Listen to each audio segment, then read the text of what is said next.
The car industry is on edge. Trump's threatened tariffs could see up to 25% slapped on imports, potentially adding $3,000 onto the average price of a new car. This is potentially huge. We're talking about the world's second biggest car market here, one that's hugely reliant on imported parts. So how scared should car makers and consumers be? To discuss this, I'm joined by Gregor Sebastian, Senior Analyst at Rhodium Group, and Joe McCabe, CEO at Auto Forecast Solutions. Welcome to you both. Gregor, maybe we could begin with you. We have seen a dramatic back and forth in the past few hours. Trump has now agreed to suspend a planned 25% tariff on Mexico and Canada for a month. But some analysts say that if it does go ahead, it would be a bigger shock to the car sector than the pandemic was. How much is at stake here?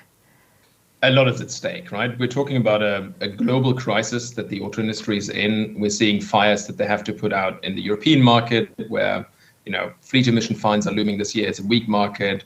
Market shares are down in China, and now you kind of have the third disaster happening in North America. Obviously, a lot of companies were seeing this coming. I think the uncertainty was, is he actually going to pull the trigger? How high are the tariffs going to be?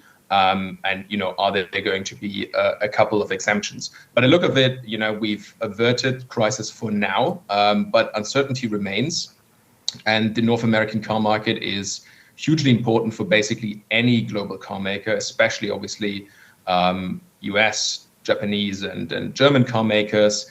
And it's a tightly integrated market, right? Products, and Joe can probably talk about this in more detail, are crossing the borders multiple times. So even if you're producing your vehicles for end consumers in the US, it still means that your components will likely cross the border multiple times, thereby increasing costs. And on top of all that, we've also seen a trade spat emerge now between the US and China, which obviously also have ramifications for car makers producing in the US, given China's retaliation on US exports. Yeah, let's talk about China, because Joe, it did not get a last-minute reprieve. An additional 10% tariff is now in place. What immediate impact will this have? When it comes, and thank you for having me, when it comes to the tariffs that are put in place, there's sort of two levels, right? The border tariffs, the Canada and Mexico ones, are really about, okay, we're going to focus on the border here, but these are very healthy partners to the United States. So we had, clearer heads, we lost some sleep, but we said, clearer heads will prevail on this one, and there'll be some sort of action that will dissipate that for now. I say that for now because everything is on the table. China, the additional 10%, we look at a tariff to China as like shooting a BB gun in a tank. To them, it's not a big deal. What they'll do is they'll subsidize their Chinese companies for a North America footprint. That is the holy grail here. The idea here is, and it's always been, China wants a North America and eventually a U.S. presence. That is their end game here. And market share will come first, profitability will come second. So if they have to subsidize their companies and say, good, we're going to help you eat that from a supply side or car side, wherever it is, that for 10%, they're going to do it. It's the first in a range of salvos that are going to come here. We're not going to end on 10% with China because it's above and beyond the current tariffs we have on them right now. So it's the first pass. But to me, it's going to be more of a conversational piece that Trump wants to use with China to say, look, it's coming. I'm going to get what I want in the deal. I'm 3 for 3 on the tariffs. Colombia was within days. Mexico obviously bent faster than Canada, which was interesting. And then Canada. So he's got momentum. He's got strength. And he's promising that whatever he says, he is going to do. So take every word he says as fact, that he's going to come out at a market firing and sometimes shooting first and asking questions later. Well, he has said that he is willing to go up to 60% on tariffs for China. Do you see that happening anytime soon, Joe? Yeah, you need a 100% tariff on China. Tariff, again, on China, they already are a low-cost country. They're all going to find their way into the other markets as best they can. The only thing, a card that the United States has right now is a security initiative. Cybersecurity initiative and military initiative. But when it comes down to the money side, they're going to do whatever they can. We still have them and their entry point into Mexico, using Mexico as a launching pad to obviously satisfy some South America opportunities for them as well, and eventually move north. We already see 8% of sales of vehicles in Mexico just last year were Chinese branded vehicles. So they're here already in North America. It's just this idea of trying to keep them at bay from a competitive situation and a security situation. So 60, I think, is going to be on the low side if China doesn't want to play ball.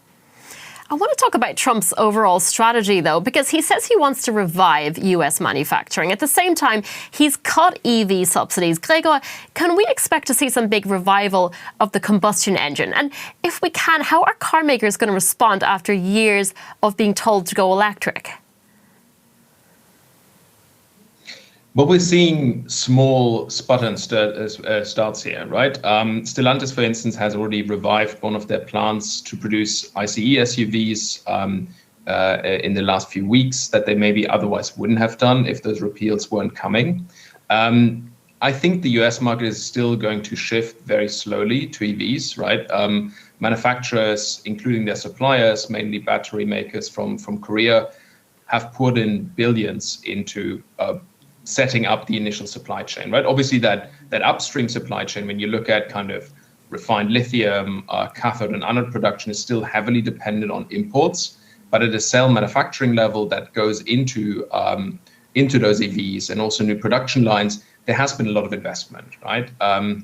So I think it really comes down to how does the repeal look like? I think what's relatively clear is that we will see a relaxation of certain emission standards. So basically the kind of EPA standards, the CAFE standards. We will see probably quite swift action also on the California waiver.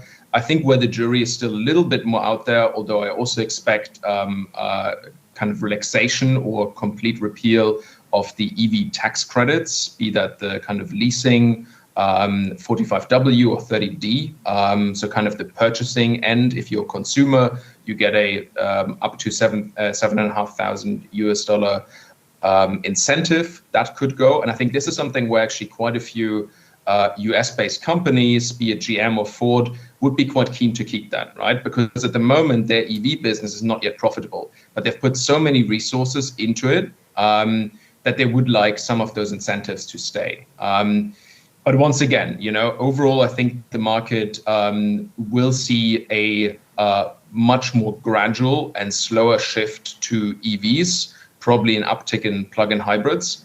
And at the end of the day, that probably also means we have a de facto decoupling between what's happening in the US and what's happening in the rest of the world. Obviously, there's also a lot at stake currently in Europe, where we also have discussions about relaxing or finding greater flexibility in the EV transition. But I think the target and the framework is there, and the European Union is not going to deviate too strongly from that. When you talk about this decoupling, do you envision the rest of the world sticking with this move towards EV? Say the EU is expected to continue on course. What about the rest of the world? Well, we're seeing very strong movement towards EVs in China, right? They haven't set out a phase-out date for internal combustion engine vehicles, but they're continuing their trade and subsidy program this year, which is going to strongly fuel EV demand. We've seen new vehicle sales there for new energy vehicles, so what they call battery electric vehicles and plug-in hybrids. Newly sold vehicles of that type have exceeded 50% in recent months. And I expect that to continue to grow, right? For China, this is really about fostering their new and upcoming car makers, which are really strong in this segment. And increasingly, we see Chinese car makers also stepping overseas. We're seeing a gradual but also relatively fast EV uptick in ASEAN, which used to be a stronghold of Japanese car makers. We're seeing this more gradual but continuous shift in the EU. And also some movement in other parts of the world. But it will definitely be slower in markets like South America, in Russia, the Middle East, right? This won't be a change overnight. But I think the transition is definitely happening. And the question is more of a question of speeds, right? And I think at the moment, the US is definitely going down a notch in terms of the transition here. I'm also interested in Tesla in this context. On the surface, you might think these tariffs and the shift away from supporting EVs would be bad news for Elon Musk. But Joe, I have a feeling that it's not that simple. It isn't. Elon's going to be fine. He's going to stay within that 2 to 3 million unit range. I know he's always wanted to push that. I want 20 million a year. That doesn't make any sense in terms of production. He's got other things going on. He's got Doge. He's got Mars. He's got missiles. He's got tunnels. I mean, he's got a lot of fingers and a lot of pies right this second. So, right when Trump came in, he already raised the price of the Model Y in Canada. It's a different buyer for Tesla. They've always been on the shelf. There's Tesla and there's everyone else. And the point comes to the profitability side. You Tesla, BYD, yeah, these are profitable. Everyone else is losing money. And when it comes to the adoption rate in these countries, you'll see that as soon as incentives are taken out, adoption rate just plummets. China is that different story, but China, license plate in China, it's green, is $300. If it's an ICE license plate, it's $1,000 or $10,000, depending on the market they're in. So their goal in China is global dominance. Their goal in China is to not be viewed as a weak player in the market. So they will subsidize to get away from buying people's foreign oil and make their own dirty coal-fired electricity, but say it's for the greater good of the environment, which it's not. It's greater good for the Chinese government. So Tesla's going to be just fine. We think that, like I said, they have positioned in North America. They have Berlin. They have China. They'll just keep on moving it. If you look at their product set, it hasn't changed in the last decade. But that buyer is a different kind of buyer. They're buying the technology side. I make the joke, if the Cybertruck was a Chevy Cybertruck, they would probably sell zero. But if it's a Tesla Cybertruck, well, it's polarizing and it's cool and it's got some cachet to it. So they can play by a different set of roles. So we are not concerned about Tesla's future at all in this whole space of tariffs or competitiveness in terms of the EV space. They're going to stay a nice, healthy balance of owning the market. All right, so Tesla might be feeling confident. Here in Europe, car makers are not feeling good at all at the moment. They're doubly on edge because Trump is also threatening a separate set of tariffs on the EU. What kind of conversations are being had at the likes of Volkswagen and BMW right now, Gregor?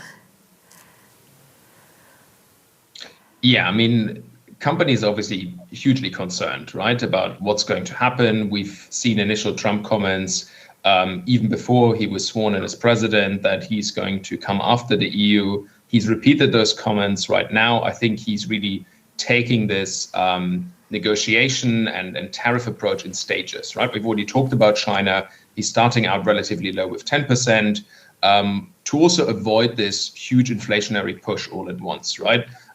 We've seen the suspension now with Mexico and Canada.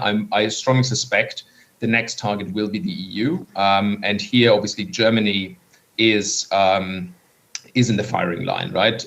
Germany is the kind of main culprit in the eyes of the White House of the trade surplus that the EU has in goods trade with the US, and car makers are concerned, right? The US is an important market for BMW and Mercedes. It accounts for roughly a third of their sales. It's a hugely profitable market for them. For Volkswagen, so far, it has been less important, but they're trying to grow into that market, especially as opportunities in China are kind of more pessimistic, right? They're kind of seeing the US as a new potential opportunity for them. So the tariffs are hugely concerning, especially because high-value premium models are exported from Europe, often from Germany or some of the other Central European countries. And I think what's going on in the boardrooms right now is some of those discussions that have spilled into the public debate, right? Volkswagen's subsidiaries, Audi and Porsche, are considering adding production facilities in the US. That's probably one aspect they're looking for. They're also going to try and influence the European debate, both in Berlin and in Brussels, to not anger the White House even more, right? And rather reach a deal on automotive trade. We've seen similar deals on beef. We've seen deals on steel and aluminium. And I think one outcome that the car makers would actually quite like to see is that, we find either middle ground. The US currently has a 2.5% tariff on cars. The EU has a 10% tariff. Either we meet in the middle or that the EU is actually going down to 2.5%. I think this would be a more ideal outcome for the German industry.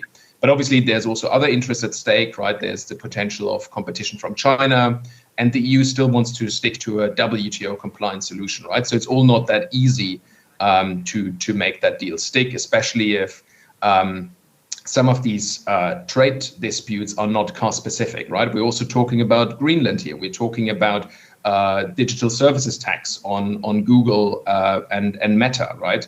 So all of this is kind of car adjacent, but it's making it really complicated for some of these car companies to actually navigate this space. Joe, from your perspective, what does Trump want to get out of these negotiations with the EU, and how far would he be willing to go on tariffs, do you think? Oh, I think every conversation Trump has is, where will the U.S. get on top of this deal? And he sees this on paper that the Europeans aren't really buying U.S. or Detroit 3 vehicles. There's really no production of GM and Ford products anymore in Europe. We've sort of pulled out of that market. And Gregor's right. The idea here is that a lot of their marquee brands are sold in the U.S., which then goes against our marquee brands here in the U.S. too. So he's going to want to win. And that win's going to be, I agree, it's going to be either pushing the envelope of that 10%, saying we're going to balance that, we're going to want more. Trump is always going to have some sort of multiple strategy, meaning, okay, we're going to look at the automotive industry, but really what we're doing in Europe is we want you deeper in the game with the Ukraine-Russia issue. We want you deeper in the game when it comes to NATO. We want you deeper in the game, open your wallets. Every conversation has been, from his perspective, how are we paying certain things that other people aren't? And every conversation is going to be a deal. That's how he goes back at forward. So he will shoot first on this idea of, look, Europe, that's enough. We're gonna really come at you hard. I think you're staring at a 25% tariff conversation, and then the dialing back for some sort of concessions. That idea that the brands will, like Audi and Volkswagen, put more manufacturing in the United States. These are good starts to thing. But it's a different story that he's having with Canada and Mexico. This is a European how to remain competitive, and he's going to play lots and lots of cards on the financial side in order to get what he wants. He's got momentum right now. He's getting everything he asked for, and that's only stealing him more on his next move. And it's going to be an aggressive move against Europe. That's what we're predicting. Gregor, you mentioned the big difference in tariffs between the US and the EU. And it's true, the EU has a 10% tariff on US cars, and it's only 2.5% the other way. BMW wants the EU to go down to 2.5%.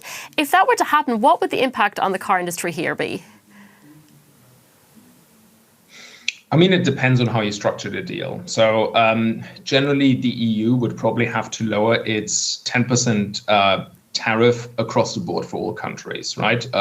That would be the WTO compliant solution. The alternative would be to negotiate a trade agreement with the US, but usually, that takes years, and I think it's kind of speed what the Europeans and also what Trump is after. What you could then do, and this is getting a little bit experimental, but it has been done with beef previously. You can then issue a quota and say, some of those lower tariffed goods are reserved for US exporters. So that would be, for instance, one deal that might be possible and also palatable for both sides to kind of incentivize more US-based exports to the EU. I think one question then is, though, and this is really interesting, also looking at China's reaction this morning to the 10% tariffs that the White House has put on them, is who's actually exporting from the US, right? Because it's not just the Detroit 3. We also have, German car makers. Spartanburg, BMW's plant, is one of the biggest exporters in the US. So the question is actually, are we going to then see an uptick from German OEMs exporting from the US to Germany? I mean, if you look at it from a national perspective, that's not an issue. But if you also have kind of the fate of the Detroit 3 in mind, it might become a bit more sticky here. And I mentioned the China issue because China is adding a 10% additional duty on US-made large engine vehicles. And a lot of that is actually going to hit BMW and Mercedes, right, who are the biggest exporters of those types of vehicles from the US. It's not GM, it's not Ford, it's not Stellantis, it's not Tesla, right? So we're already seeing that some of those kind of boundaries between firms, their headquarters, and nation states are kind of becoming muddled up in this whole tariff spiral. Yeah, this tariff spat is happening on so many different fronts right now, because if you even look at the EU, back in October, it significantly increased tariffs on Chinese EVs, accusing Beijing of unfairly subsidizing companies. What impact has that move had on consumers so far, Gregor?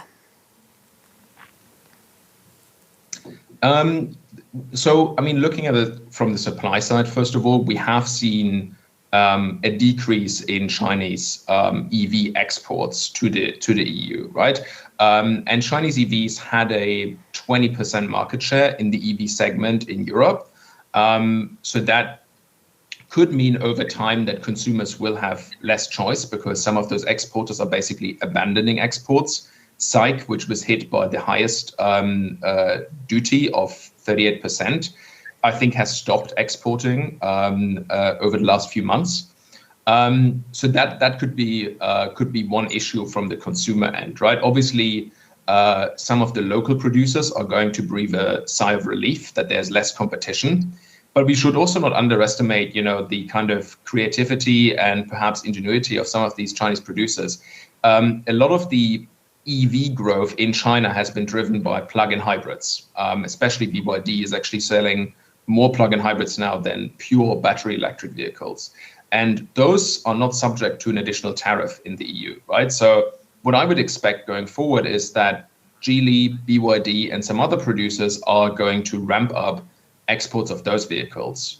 And that would then actually necessitate a new investigation from the EU, which will take at least a year to conclude, right? Again, buying them time until some of those factories, like the one in Hungary, is online and ready to produce. All right, finally, I want to ask you both something. With Trump in the White House again, what are the biggest changes you expect to see in the car industry throughout his term? Maybe I can ask you first, Joe. Yeah, disruption, right? You're going to see a lot of questions being asked and answers expected about how he's going to build each manufacturer is going to build local employment. They're going to help build the economy. They're going to build the right product for the consumer. This idea of a balanced strategy, not all EV, all in. I mean, this is going to be if he picks up the phone and says, I want an answer, you're going to have that answer in 24 hours kind of thing. And it's going to keep everyone sort of on their heels while he's on his toes about what's going on. He's trying to get back to an old day of high vehicle manufacturing. Unfortunately, we have a lot of inventory right now. We have a lot of spread out investment in EVs that haven't taken shape, and we got to find a way to claw that back. We have growth in the industry. It's not going to ever be back to its high watermark. The high watermark in North America was 2016 in terms of production. We are going to be 1 million short of that by the end of the decade on a year-to-year basis. But that's because we're more global. We build where we sell. We won't build Buicks in here anymore. We build them in China because that's where they're being consumed. So you're going to see a real shakeup in the industry about direction, about this idea that jobs, manufacturing, and really this idea that if you're going to be looking at North America and you don't put U.S. first, second, or third in your top three, he's going to be coming for you. And you got to sort of take him at face value about what he's going to do to get all he can from a U.S. market. So we are cautiously optimistic about what's going on. We think we're going to have some growth, but that growth is going to have to be in this non-EV space. What we are seeing right now is that manufacturers have said, look, we're not making money EV, so we're extending the life cycle of existing vehicles. So a normal vehicle that had a 5-year life cycle is now going to have a 7 and 8-year life cycle, which is good because it's profitable at that point. It's bad because it changes, it disrupts the supply chain. It did not prepare for that in their capacity, in their pricing, and in their revenue plans. So there's a lot of moving parts, obviously, so to speak, in this industry that are really going to have, we'll move one direction and it'll turn into a negative in the other direction. But we're cautiously optimistic that we're going to go in the right direction in terms of bringing back more U.S. manufacturing to bolster the economy. Gregor, if Joe is cautiously optimistic, are you confidently pessimistic for the EU's economy in the next 4 years? Yeah, it's going to be a few headaches from the European perspective. I completely agree with Joe that he wants to bring manufacturing back to the US. It's basically, the Biden administration already really wanted to roll out more of this support for blue collar workers, right? Obviously, with that greater focus on the EV transition, on the kind of green energy transition, which is now largely absent. But I think this US first focus, that will remain with us, and it's actually going to be, on steroids for the next few years. It's really interesting because the auto industry has always been very regionalized, right? We have actually relatively little cross-continental car exports, right? That's usually an exception. I mentioned those kind of car exports, like those high-value Porsches, for instance, that are shipped from Germany to the US, because usually it's relatively low volume and high value, right? You don't usually want to ship your Volkswagen Golf across the ocean because it's just not worth it.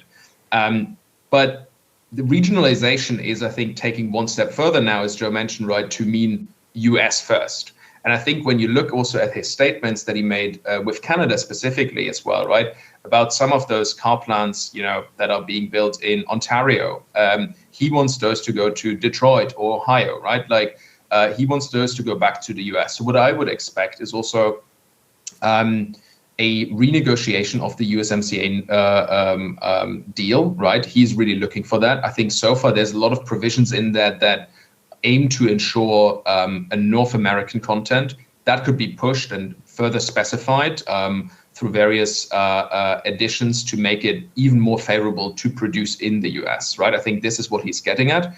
And a key issue, I think, is also that the US tariffs, from his perspective, from Trump's perspective, are just too low, right? 2.5% is a very low tariff. And I think when he looks around the world, he's looking at the EU, he's looking at China, those other big car-producing blocks or nations, he is seeing them put up much higher protective barriers. So I think European industry needs to brace themselves that this kind of world where value added can take place in Germany and then ship to the US, that's potentially gone. All right. Well, I have no doubt we will be talking to both of you throughout the next few months and years. Gregor Sebastian and Joe McCabe, thank you so much for talking to us. Thank you so much. Thank you.